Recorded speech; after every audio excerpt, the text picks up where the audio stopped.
ವಿಜ್ಞಾನ ಪ್ರಯೋಗ. ಹೌದಾ? ಇವತ್ತು ಯಾವಾರ ಸರಳ ಪ್ರಯೋಗವನ್ನು ಮಾಡೋದು. ಏನು ಮಾಡಪ್ಪ ನೋಡ, ಆ ಸರಳ ಪ್ರಯೋಗಕ್ಕೆ ಬೇಕಾದಂಥ ಸಾಮಾನುಗಳು 2 ಲೋಟ, ಅದರಲ್ಲಿ ನೀರು ಹಾಕಿದ್ದೀನಿ, ಒಂದು ಸೂಜಿ, ಒಂದು ಮೇಣದ ಬತ್ತಿ.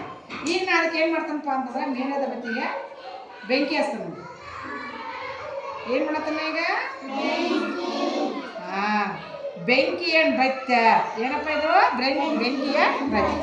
ಇದು ಯಾವ ರೀತಿ ಡ್ಯಾನ್ಸ್ ಮಾಡ್ತೈತೆ ಅನ್ನೋದನ್ನು ನೀವು ನೋಡ್ರಿ. ಹಾಂ,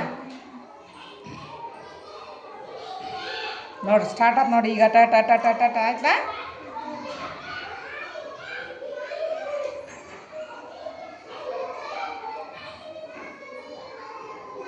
ತಟ್ಟಿಸ್ಬೇಡ್ರಿ ನೋಡ್ರಿ. ಡ್ಯಾನ್ಸ್ ಮಾಡೋದೈತ್ಲ? ಡ್ಯಾನ್ಸ್ ಕಾಣಿಸೋದೈತ್ಲ ನಿಮ್ಗಿದು? ಹಾಂ, ಈಗ ಚೂರು ಚೂರು ಆಗತ್ತೆ. ಇನ್ನೂ ನೋಡೋಕೆ ಇರ್ತಾಳ್ರಿ ಯಾವ ರೀತಿ ಡ್ಯಾನ್ಸ್ ಮಾಡ್ತೈತೆ. ಹಾಂ, ನೋಡ್ರಿ ಡ್ಯಾನ್ಸ್ ಮಾಡೋದೈತ್ಲ ಇದು. ಈ ಡ್ಯಾನ್ಸ್ ಮಾಡೋಕ್ಕೆ ಕಾರಣ ಏನವ ಅಂದ್ರೆ, ಯಾವ ಕಡೆ ಜಾಸ್ತಿ ಬೆಂಕಿ ಉರಿದಿದ್ಲ ಆ ಕಡೆ ಹಗುರಾಗಿ, ಬೆಂಕಿ ಅಲ್ಲಿ ಜಾಸ್ತಿ ಉರಿಯೋಂಗಿಲ್ಲ ಆ ಕಡೆ ಏನಾಕೈತೆ ಕೆಳಗೆ ಹಾಕೈತಿ. ಬೆಂಕಿ ಹತ್ತಿದ ಕಡೆ ಏನಾಕೈತಪ್ಪ ಅಂತಂದ್ರೆ ಮೇಲೆ ಹಾಕೈತಿ. ಗೊತ್ತಾ? ನೋಡ್ರಿ ನೋಡ್ರಿ, ಯಾವುದು ಜಾಸ್ತಿ ಉರೋದಿಲ್ಲ ಅದು ಕೆಳಗೆ ಹೋಗೈತಿ, ಯಾವುದು ಕಡಿಮೆ ಉರೋದಿಲ್ಲ ಅದು ಮೇಲೆ ಹೋಗ್ತೈತಿ. ಹೌದಾ? ನೋಡ್ರಿ, ಇದು ಏನವ ಒಂದು ಸರಳ ಪ್ರಯೋಗ, ವಿಜ್ಞಾನದ ಸರಳ ಪ್ರಯೋಗ.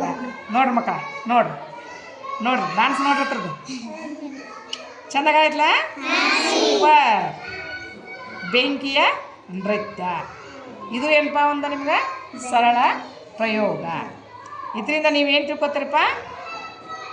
ಯಾವ ಕಡೆಗೆ ಜಾಸ್ತಿ ಉರಾದೈತಿ ಆ ಕಡೆ ಕೆಳಗೆ ಹಾಕೈತಿ, ಯಾವ ಕಡೆ ಕಡಿಮೆ ಉರಾದೈತಿ ಆ ಕಡೆ ಮೇಲೆ ಹಾಕೈತಿ. ನೋಡಿ, ಗೊತ್ತಾಯ್ತು?